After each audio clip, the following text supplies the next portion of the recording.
aming setup. Nagluluto na kami ng ano, ng aming hapunan. Kape na lang. Hindi masyadong mahangin ngayong gabi. Pero baka mamayang siguro mga madaling araw, medyo malamig. Hindi pa rin nararamdaman kung may mga insekto nangangagat sa gabi. Parang wala pa naman.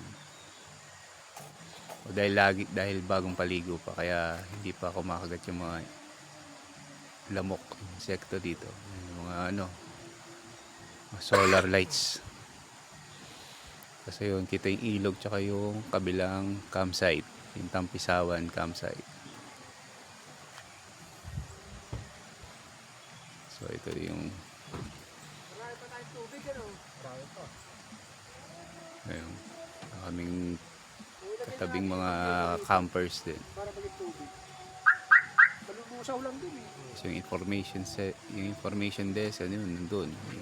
Doon pwede mag-libre charge, tsaka may tindahan.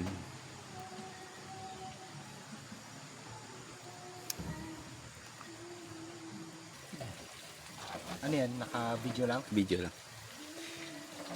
Yeah, puna natin. French fries. Pulutan. Pulutan pa rin. Continuation. Nawala na yung ano eh. Yung amats eh. Pero hindi. Nakaligo na, tapos nakabanlaw na. Siyempre, wala Pero hindi na malamig yung ano, no? Hindi malamig yung tubig. wala na yung amats. E di inom ulit. Ito naman yung pulutan bago. French fries.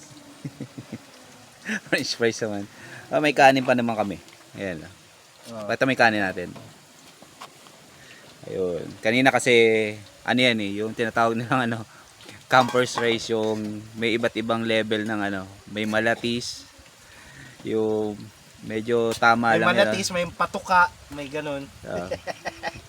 Yung matigas, tas yung sa gitna eh malambot, tas yung sa ilalim may konting, sobrang lambot na may konting sunog. Pero ano pa rin naman, nagawa pa rin ng paraan. Tas may tira pa kami adobo kanina. Malakas na. O baka mamaya, pero parang humahangin-hangin eh. Sana malamig, medyo malamig-lamig mamaya para kasi wala kaming electric pan eh. So basta walang lamok, walang kumakagat sa balat eh, makakatulog. Basta Lagyan malamig. mo ng bubungan to oh. Lalagyan na natin. Ikaw, lagyan mo na. Tara. Sige, wait lang.